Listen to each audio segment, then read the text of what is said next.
Fall camp started 16 days ago, and we're 16 days away from Ohio State. What position battles are still unsettled at the midway point of Texas camp?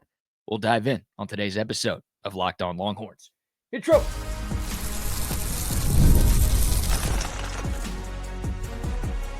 You are Locked On Longhorns, your daily podcast on the Texas Longhorns. Part of the Locked On Podcast Network, your team every day. Welcome in. You are Locked On at the Texas Longhorns. I'm your host, BK Brad Kellner, Texas grad, Austin local, and longtime sports radio host here in the Lone Star State. Thank you for making Locked On Longhorns a part of your day every single day. We're free and available wherever you get your podcasts and on YouTube. Please like, subscribe, turn on notifications, and remember to leave a comment. That's one of the fastest ways to help us grow right here on Locked On, your team every day. Today's episode is brought to you by FanDuel. Football season is right around the corner. Visit the FanDuel app today and start planning your futures bets now. All right, midway point of Texas fall camp. There are a number of position battles that are still going on, and today we're going to focus on 4 of them that have yet to be decided. Again, we are 16 days away from Texas and Ohio State. That's right, 2 weeks from Saturday, we'll get to watch Longhorn football again, and that is a beautiful thing. We've got 2 on offense and 2 on defense. We'll start with the defensive side of the ball, and we'll begin with the nickel position, the star position in Pete Kwiatkowski's defense. One of the most interesting storylines of fall camp has been Michael Taaffe getting a lot of work at nickel. Of course, Taaffe started every game for the Texas defense in 2024, but he started every game at safety, and he was one of the best in America at that position. He's still been getting plenty of reps at safety, but with the return of Derek Williams Jr. and the rise of Jelani McDonald, that has allowed Pete Kwiatkowski to cross-train Michael Taaffe and put him at some other spots on the field. In last Saturday's scrimmage, the first of fall camp, Michael Taaffe, unsurprisingly, was out there with the number 1 defense, but maybe surprisingly, he was the starting nickel, and it was Derek Williams and Jelani McDonald working at safety. There's another fall scrimmage coming up this weekend. Are we going to see that again? That is something to monitor. Now, it's not just Michael Taaffe. The aforementioned Jelani McDonald has been getting some run at star as well. So maybe Texas is going to have some packages where Taaffe is at nickel and McDonald is at safety, and some the other way around.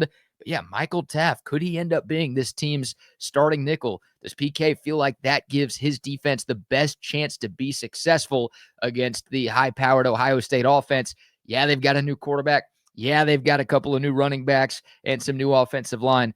They're still going to be really, really good. So you wonder about that, but you also wonder where Grayson Littleton and Wardell Mack fit in the equation. I mean, Littleton has been the top freshman so far for Texas, and honestly, maybe the top storyline for the entire team in the first 2.5 weeks of fall camp. He's been incredible, and he's gotten a ton of work with the first team defense. So is he still competing for a starting job? Could he really win a starting job on what could be the deepest secondary in all of college football? Something to monitor. We played the cut from Manny Muhammad last week praising Grayson Littleton. Everyone's been praising Grayson Littleton, coaches and players alike. That guy has burst on the scene during his first training camp at Texas. And again, getting reps with the number 1 defense is hard anywhere, but especially hard with all of the talent that Texas has. Could he be the starting nickel? And then Michael Taaffe moves back to safety. We'll see. Wardell Mack in his second year, he's also been really good too.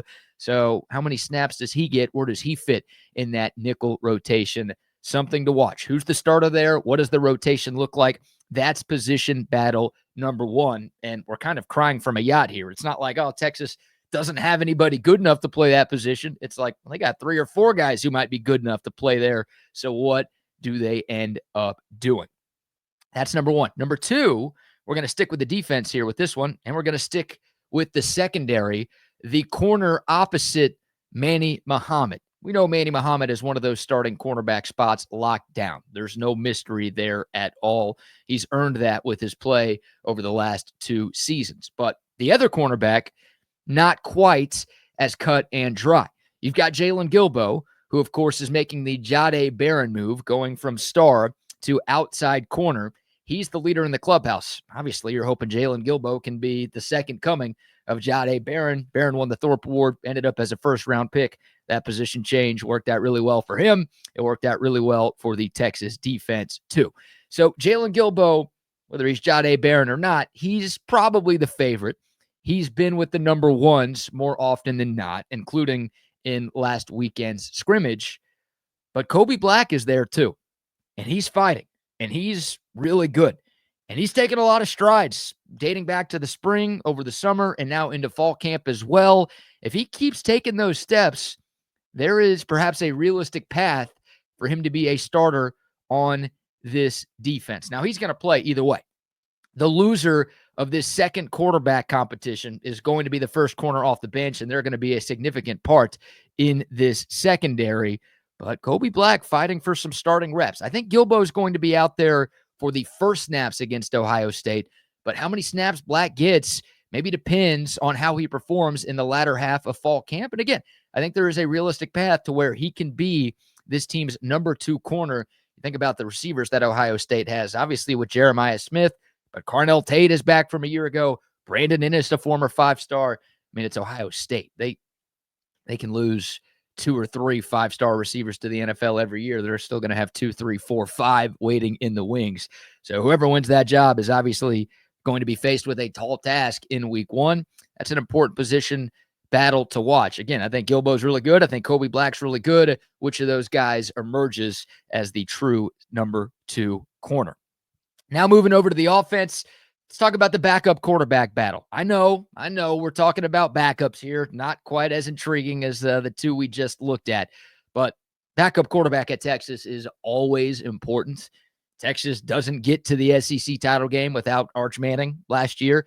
Texas doesn't get to and win the Big 12 title in 2023 without Malik Murphy starting a couple of conference games that season. And you can go back way further than that. I mean, it's incredibly rare for a Longhorn starting quarterback to stay healthy throughout an entire season. Of course, we hope that happens with Arch, and I'll knock on wood to do my part that it does, but history tells you that it probably won't, because it usually doesn't here in Austin. So the backup quarterback is important, and this competition is important. And we're still trying to figure out who QB2 is. We've spent some time talking about the Troy transfer, Matthew Caldwell, and how good of a job he's done as a player, but also as a leader, a guy who came in after the spring. He's the new guy in that locker room. Trey Owens has been there for a couple of years.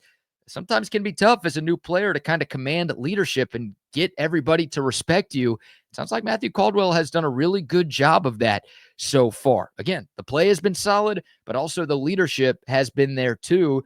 Talking about a guy who's been now at 4 different colleges and a guy who has a ton of experience under his belt. He is commanding the respect of those other dudes in that Longhorn locker room, and he's come in here and raised the bar for both Trey Owens and KJ Lacey. And the good news is those guys have responded in a positive manner. Competition breeds excellence. This competition is bringing out the best in that Texas quarterback room. I'm excited about the future of KJ Lacey. I feel like I'm yelling. I don't know why I'm yelling. But this is a 2-horse race for QB2 between Caldwell and Trey Owens. In scrimmage number 1, Matthew Caldwell led drives of 13 and 16 plays. It's pretty good. Trey Owens was also responsible for the lone turnover that the Texas offense had last week. So perhaps advantage Caldwell after that first scrimmage. It's definitely too early to declare a winner. And honestly, I don't know when we're going to find out who wins this. Like when the first depth chart comes out game week, there may be an or between Caldwell and Owens' name. So we might not really know who won until one of those guys comes into a game first. Hopefully, Texas has a 3-touchdown lead in the fourth quarter against Ohio State and they could take Arch out. That's the dream scenario right there. But maybe Sark will give us an answer. Maybe the depth chart will tell the story. Maybe someone will ask and he'll give a clear-cut answer leading up to the first game. But as of right now, that is an important battle that has yet to be decided. So these next couple of scrimmages will be huge for those QBs. And last but not least, number 4, I went back and forth on this one. Defensive tackle is one worth watching. The battle for RB2 behind Trey Wisner is one worth watching. We've talked about those a lot. So I wanted to focus on a position that we haven't talked about as much. and that's tight end. Now, like quarterback, the starter has been decided, but the second tight end, I don't think has. And, unlike quarterback, two tight ends are going to be on the field at the same time a lot in this offense. You hope you don't see a lot of Matthew Caldwell or Trey Owens. You do hope, and you should plan on seeing a lot of multiple tight end looks for Texas this year. I mean, that's a staple of the Steve Sarkisian offense. He runs 11 personnel, one back and one tight end, more than any other, but 12 personnel, one back, two tight ends is his second most utilized personnel package. At least it was last year. Jack Andrews is your starter. Again, no mystery there. I know he's new, but he's your best option by far. 56 catches, 623 yards, 2 touchdowns last year at Cal. All of the other tight ends have a combined 0 career college catches. So kind of obvious who number 1 is, but who's number 2? Who gets the nod in those 12 personnel sets? Is it Spencer Shannon, the 6'7", 252-pound redshirt sophomore? Is it Jordan Washington, the 6'4", 264-pound true sophomore, who apparently has put on 40 pounds since arriving on campus last year? Could it be Nick Townsend, the true freshman? Didn't enroll early, so maybe he's a bit behind the 8 ball, but sounds like he's off to a pretty good start. Amari Winston would have been another name that I mentioned. He's hurt right now, dealing with a shoulder injury. Sounds like that's going to bleed into the regular season. So as of this moment, I think he is out on the tight end 2 chatter. Maybe he re-enters the chat when he is fully healthy. I think Spencer Shannon, I keep using the leader in the clubhouse expression. I'll use it again. I think that's him right now. But Jordan Washington has been making a lot of noise in fall camp. He had a great first scrimmage. Folks have been raving about his after-catch ability. Sounds like he was the best tight end altogether in Texas's first scrimmage. And, it's interesting. In the first half, it was Endries and Shannon working with the number 1 offense. In the second half, it was Endries and Washington running with the first team offense. So is it Spencer Shannon? Is it Jordan Washington? Do we see both of those guys plus Jack Endries in Columbus 2 weeks from Saturday? That's something that I think is yet to be determined and will be over the next 16 days. So keep an eye out on that one too. All right. Would love to hear from y'all. Your thoughts on those 4 position battles. What do you think I missed? What else are you going to be paying close attention to over the last 2 weeks and change of camp? Let's move on. Is Texas the new Alabama? One national college football writer thinks so. I hope he's right. We'll get into it. That's next right here on Locked On Longhorns. But first, a word for our friends at FanDuel. How about this? August 26th is officially FanDuel Futures Day, a brand new holiday for football fans who live for bold predictions and preseason hunches. For just 24 hours, our friends at FanDuel are giving you deals on NFL season predictions. So whether you're calling your shot for MVP, eyeing a long shot division winner, maybe you're ready to crown your Super Bowl champ before week 1 even kicks off, this is your time. MVP race, I saw Patrick Mahomes as like the 4th best odds to win MVP. Only the 4th? I think he's my pick right now. I know, really going out on a limb there. Super Bowl pick. Can anyone dethrone the Eagles? Can the Chiefs get back to the mountaintop? Who wins each division? Who's the team that goes from worst to first? Who goes from first to worst? You could bet on all of it. Futures Day, August 26th. So head over to the FanDuel app today and start planning your futures bets right now, because Futures Day is one day and one day only. It's FanDuel. Play your game. All right, welcome back to Locked On Longhorns, your team every day. Have y'all ever heard the phrase sex sells? I'm talking like you guys can respond in real time. I'm sure most of y'all have heard that before, and it's true. You know what else sells? Texas.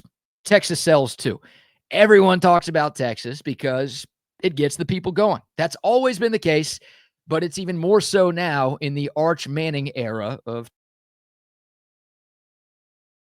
with the fact that Texas is the preseason number 1 team after back-to-back trips to the college football playoff.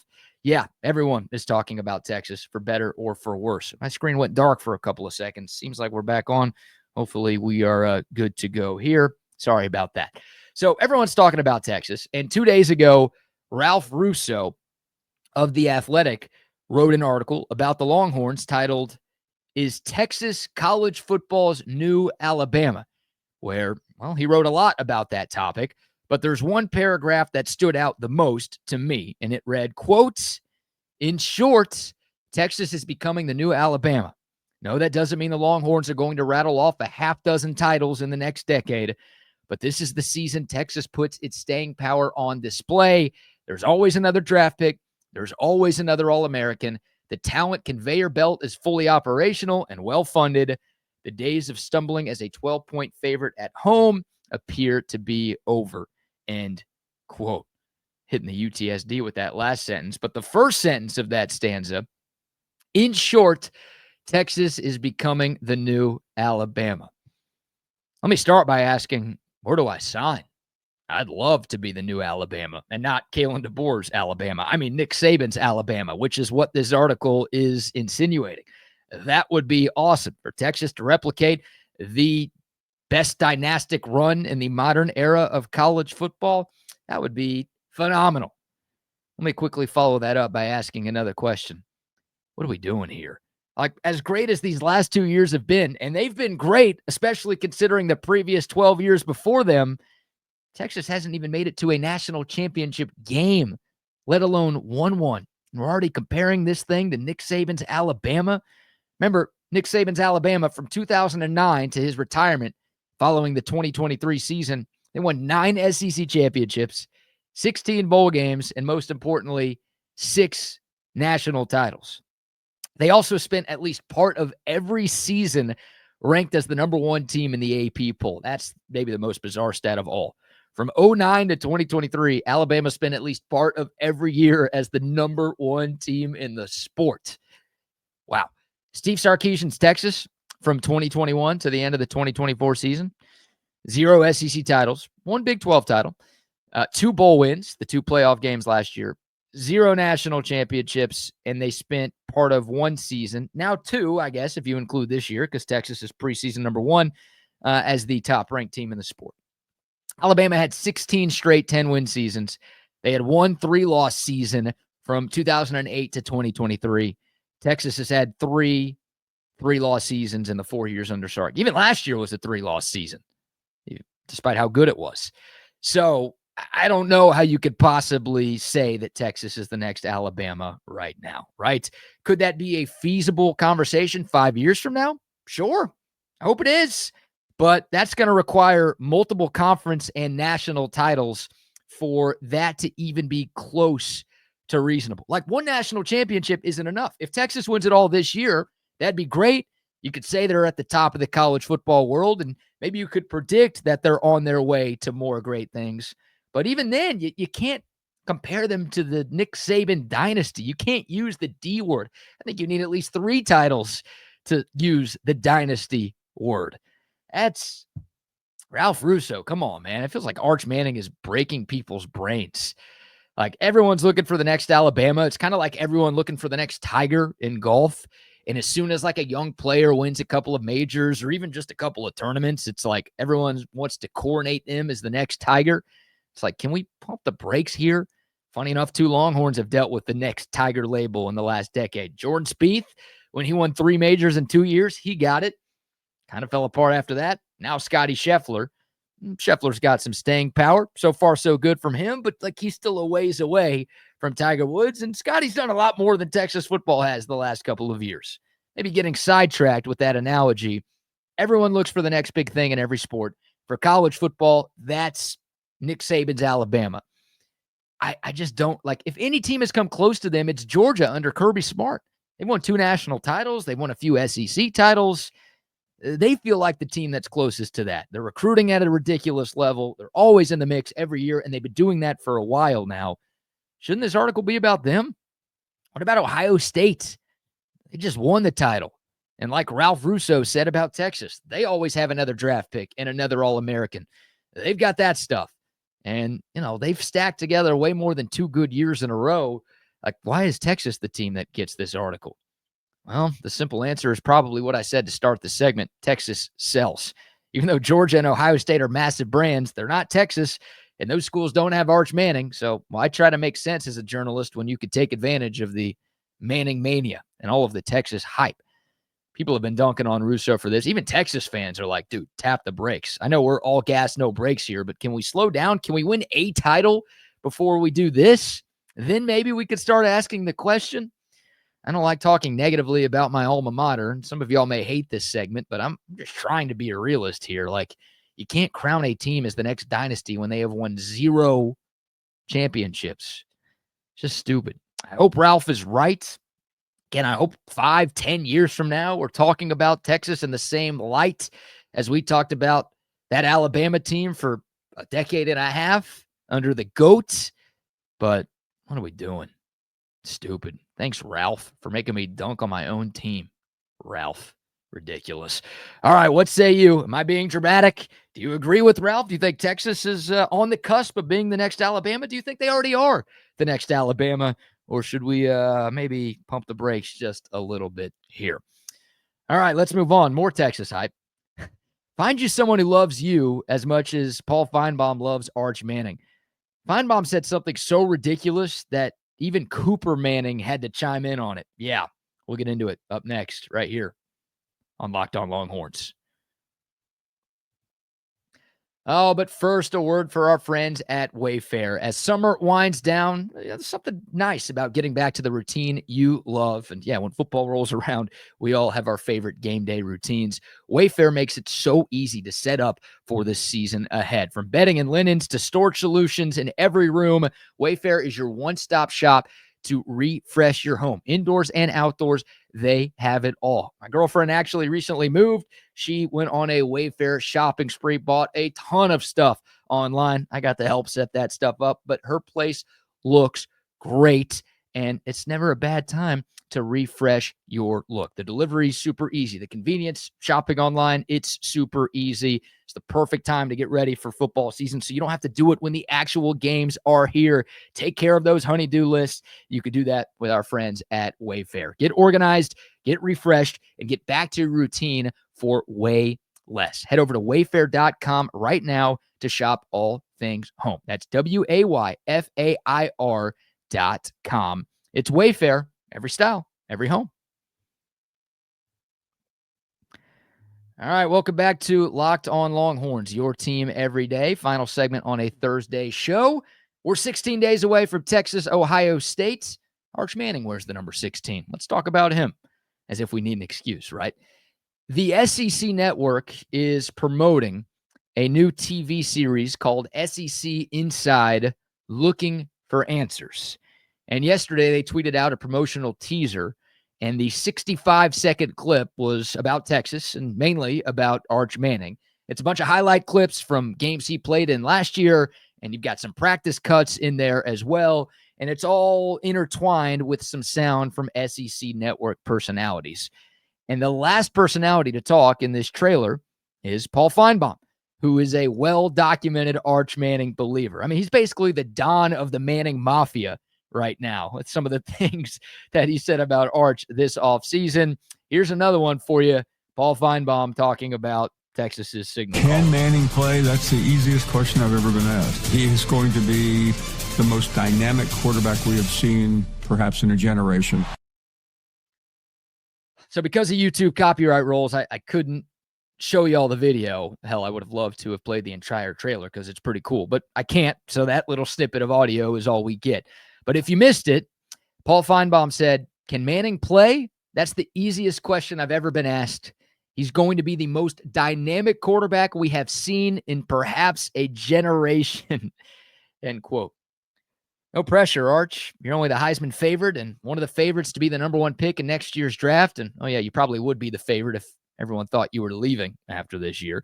And, oh, yeah, your team is the preseason number 1 in both polls for the first time ever, and you're one of the favorites to win the national championship this year.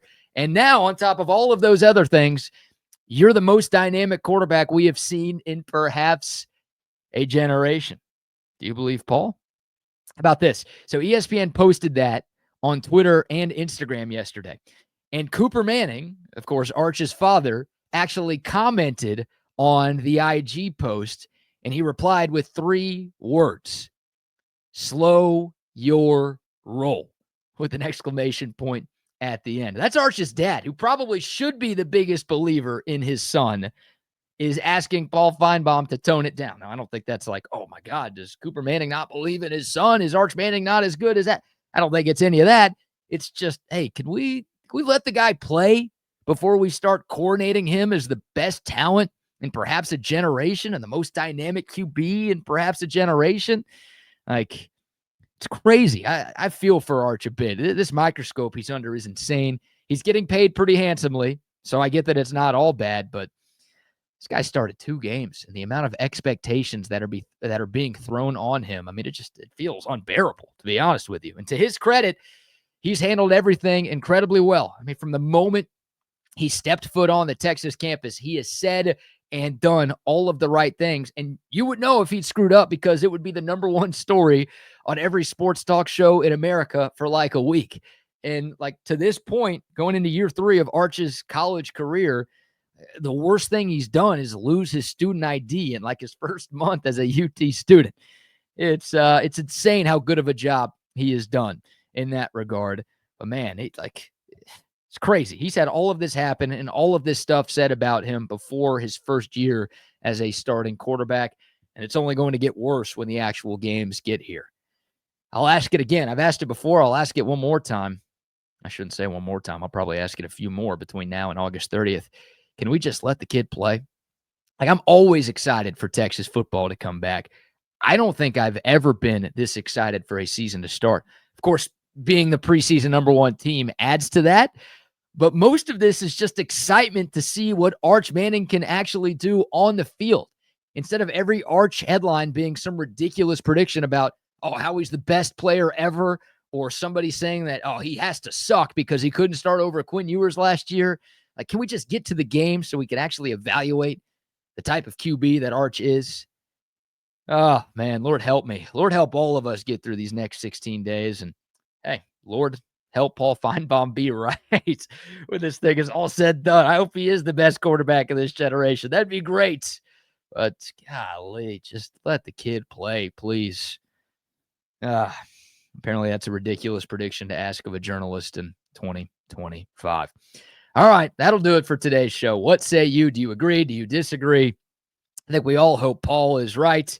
But my goodness, when the kid's dad has to come out and say, like, can we please tone it down, slow your roll a little bit? I think that tells you that things have gotten a little bit out of hand. Appreciate y'all watching. If you made it this far, thank you so much for listening, for watching, whoever you are tuning in. Can't thank you enough for making Locked On Longhorns a part of your day. Please remember to like, subscribe, leave a comment, and turn on those notifications for your next listen. Check out Locked On Bets with my man Lee Sterling and Kevin Rogers. They are your one-stop shop for all of your sports betting needs. Expert analysis, game picks, the lock of the day. They've got it all every single day on Locked On Bets. You can find it on YouTube or wherever you get your podcast. We will set up scrimmage number 2 on tomorrow's show. More updates from fall camp, and who knows what someone else is going to say about Texas between now and tomorrow's show. We'll have you covered with everything right here on Locked On Longhorns. But that'll do it for today's show. Until next time, horns up, mic's off. We'll see y'all soon. This is Locked On Longhorns.